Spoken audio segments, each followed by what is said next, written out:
Vamos falar sobre seleção brasileira, pessoal. E vamos falar também sobre este cara aqui, Nelson Rodrigues.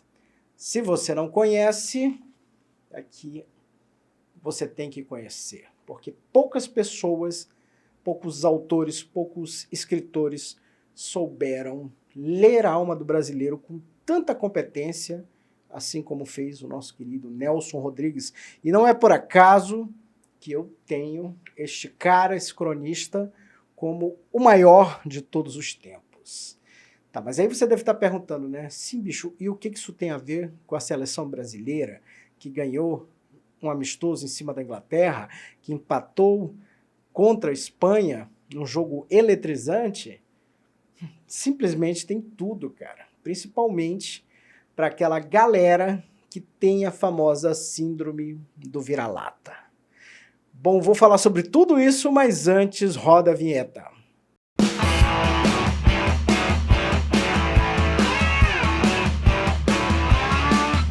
Sejam bem-vindos aqui ao nosso canal, pessoal. O canal do Leanderson Lima, mais conhecido como eu mesmo. Então, peço para você fazer as honras, se inscreva aqui no nosso canal. Muito facinho a dinâmica do YouTube, você sabe como é que é. Tem esse botão inscrever-se, esse botão vermelhinho, você vai lá, clica e pronto, você já está embarcado na nossa nave, já passa a acompanhar tudo que a gente está fazendo por aqui. E para você ser lembrado também do que está rolando, né, de um lançamento novo, de algum conteúdo que a gente vai deixar ali previamente agendado, é só clicar no sininho de notificação, porque aí você vai receber toda vez um aviso ali, ó, tem conteúdo novo. O joinha, você sabe, é de lei, né? Deixa ele aí. Se não gostou também do conteúdo, pode dar um dislike aí, mas eu tenho certeza que você vai dar um like maneiro para ajudar a gente.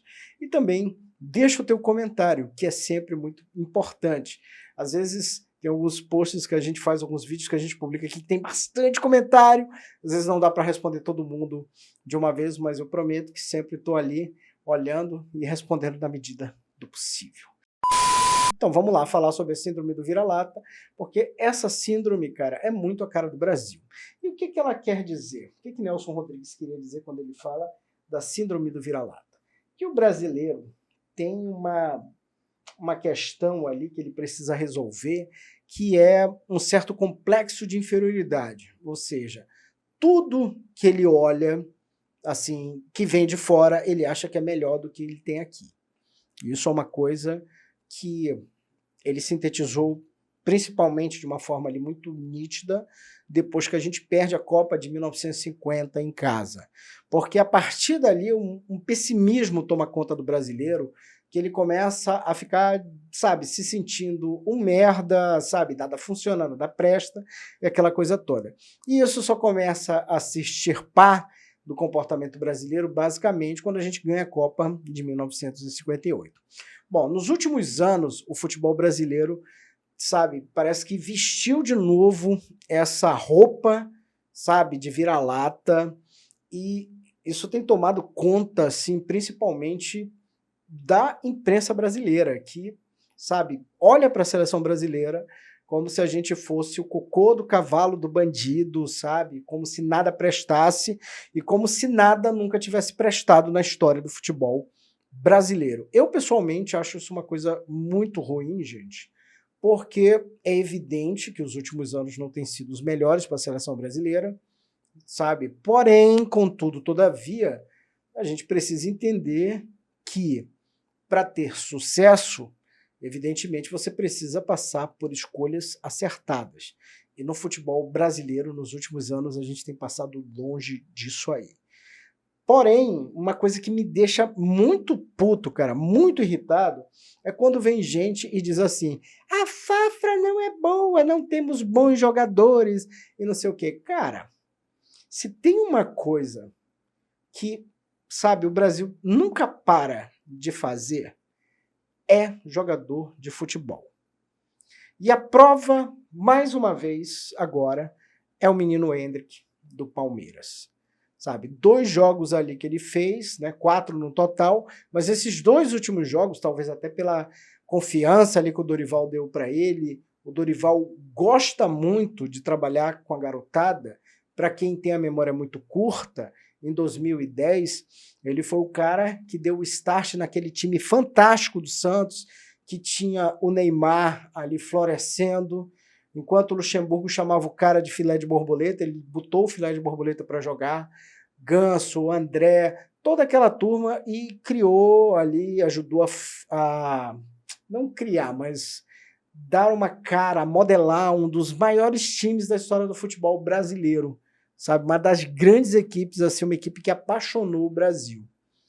E agora, de novo, Dorival, ali com os meninos, com o Rodrigo, com o Endrick, ele apresenta esse garoto, digamos assim, ao mundo, inclusive assim deixando a imprensa espanhola de boca aberta, porque o cara não treme, porque o moleque já chegou, já colocou a camisa e mostrou ali que vai dar trabalho, que tem uma preparação muito boa para se tornar um grande ídolo do futebol brasileiro. Então, gente, quando a gente olha para essa molecada, quando a gente olha para essa garotada, não dá para a gente ouvir os nossos queridos colegas jornalistas do mainstream dizendo que a gente não tem safra, que a gente não tem talento, que a gente não tem jogador, que não sei aquela leseira toda que a gente costuma ouvir. Então, gente, só para efeito de comparação, esses assuntos sempre permearam as conversas de jornalistas nos programas de mesa redonda, etc. e tal.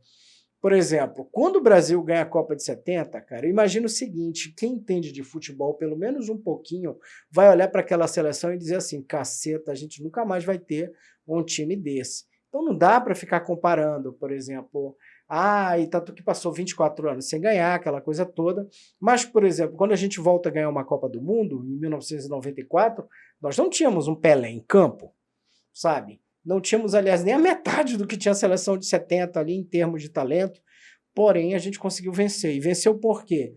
Porque nós tivemos um treinador à época, o Parreira, que apesar de toda a teimosia, naquela coisa de não querer levar o Romário, mas depois ele cede e tudo mais, e ele constrói um time em torno de um cara que tinha condições de resolver, que era o Romário.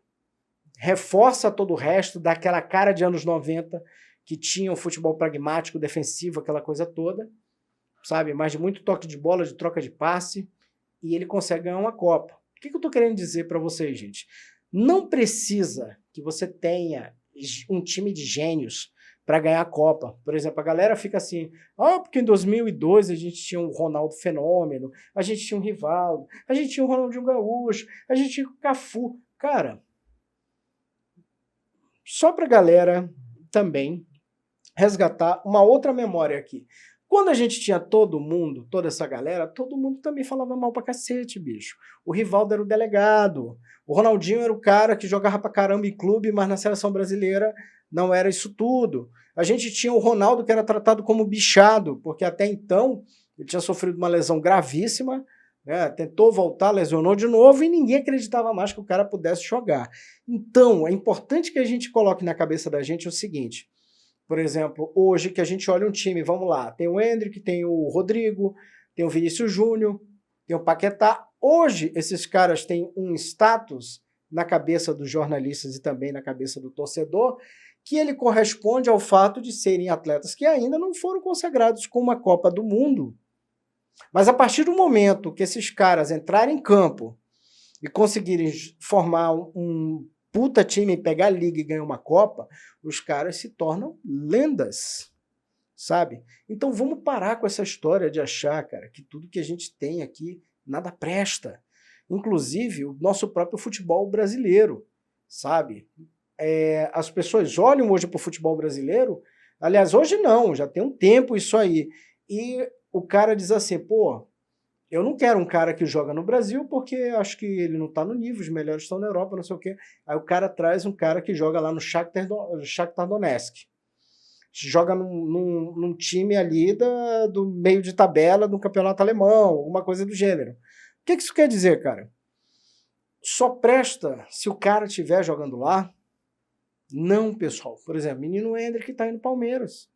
Daqui a pouco vai para o Real Madrid. Mas o fato é, temos sim bons valores aqui e vamos parar com essa história de dizer que não. E vamos parar com essa história de dizer que o Campeonato Brasileiro não presta, não dá para levar ninguém daqui.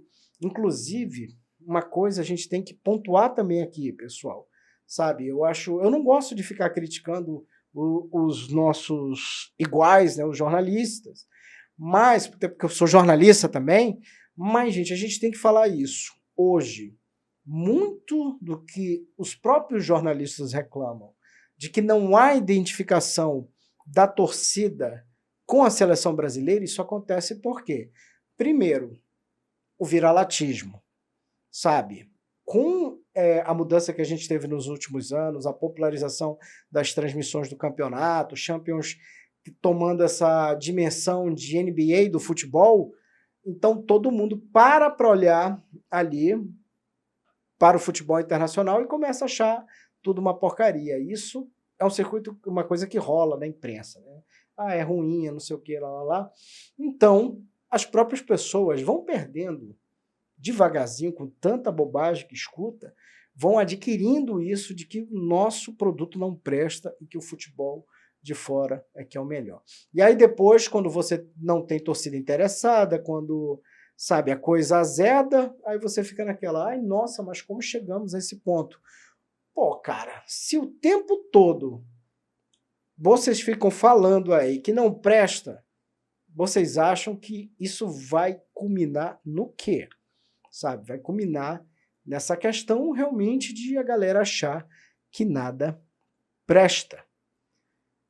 E agora falando de safra, tá beleza, Leanderson, mas as últimas Copas a gente não ganhou.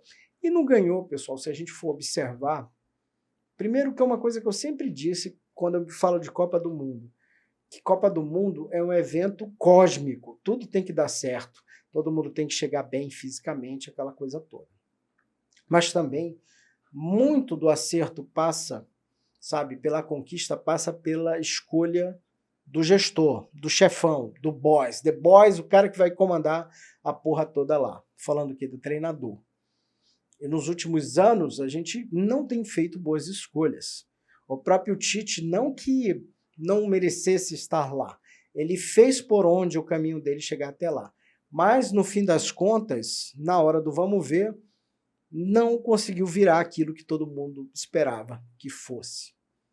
Agora, né, a gente teve recentemente aí como técnico tampão o Fernando Diniz, que também tem uma ideia muito arrojada de jogo, embora pessoalmente eu não curto esse negócio de ficar ali tocando bola no sistema defensivo. Esse jogo mesmo hoje contra a Espanha, vocês viram aquele gol do Rodrigo, um golaço, que ele intercepta a bola ali, o goleiro tentando sair jogando, ele pega a bola e cobre o goleiro. Então, às vezes, por exemplo, a escola Guardiola, ela implementa isso no inconsciente dos treinadores, aquela coisa de eu tenho que sair dando passe, jogando, aquela coisa toda, mas eu sempre bato na mesma tecla aqui. Não é todo time, não é todo jogador que vai conseguir fazer isso, que vai conseguir repetir isso de uma forma muito bacana. E o Diniz ficava ali naquele negócio, por exemplo, levou o prêmio lá, consegui fazer o City não pegar na bola ali no Mundial durante aqueles minutinhos e jogando bola ali atrás. Isso não é uma coisa que, na minha cabeça, funcione. Às vezes você tem que fazer o básico. Às vezes, um bola para o mato para o campeonato já está de bom tamanho. Pois bem, então a gente tem agora Dorival Júnior. E Dorival Júnior já chega ali na seleção brasileira colocando uma impressão muito boa, porque ele resgata esse lance de trabalhar com a garotada, bota essa garotada para rodar, sabe? É um cara que conhece futebol, é um cara que vem amadurecendo muito na sua função nos últimos anos, que vem fazendo bons trabalhos, por exemplo, e quando ele sai do Flamengo, daquele jeito ridículo que foi, né? Foi saído, na verdade, do Flamengo, muita gente dizia naquela época o seguinte: Dorival ganhou o que ganhou porque tem um elenco maravilhoso do Flamengo. Beleza, ele sai, o Flamengo não ganha porra nenhuma e ele vai para o São Paulo e dá para o São Paulo aquele último título que o São Paulo não tinha. Então, assim, ele vem chegando realmente num grande momento da carreira e eu acho que ele acaba caindo ali como uma luvinha, sabe, nas pretensões da seleção brasileira, dessa bagunçada CBF, isso a gente tem que dizer. Porém, Eu acho que o Dorival, ele é o cara do momento, principalmente para os jogadores que temos, para os jogadores que, sabe, são jovens, que têm essa pegada, esse punch aí, essa alegria de jogar, e principalmente para desenvolver aí, ajudar a desenvolver o menino Endrick. Eu acho que nesse momento é o cara certo no lugar certo. Então, gente, é isso que eu queria falar. Eu fiquei muito feliz com esses 2 jogos. E uma coisa até que eu vou falar para vocês aqui que rolou aqui no condomínio onde eu moro, quando eu cheguei, né, aliás, eu precisei descer para resolver alguma coisa, e o Brasil fez o gol, e eu ouvi a molecada aqui do prédio comemorando o gol do Brasil. Realmente eu não me lembro de um outro momento em que isso tenha acontecido num jogo amistoso, sabe? Não estou falando de Copa do Mundo. Copa do Mundo todo mundo para assistir. Mas ver garotada gritando por gol da seleção brasileira em jogo amistoso, isso eu não me lembro de ver aqui há muito tempo. Pois é, tá dado o recado, gente. Sabe, vamos deixar de ser vira-lata, vamos torcer pela seleção. Não estou propondo aqui o pachequismo, né? O pachequismo é aquela coisa de jornalista que fecha os olhos para o que está errado, para os erros do time, para o futebol ruim, tudo para ficar com o pomponzinho na mão. Não é isso. Eu estou propondo para os meus colegas jornalistas, e principalmente do mainstream, é que deixem de ser vira-lata, porque nós sempre vamos ter alguma coisa bacana, sempre vamos ter bons jogadores, e o que a gente precisa é só achar alguém que arrume a casa.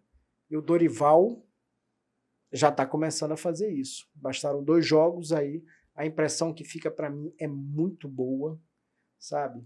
E talvez, acho que assim, eu torço muito para que isso aconteça, para que o grande legado do Dorival seja, de repente, trazer aí uma Copa do Mundo, sabe?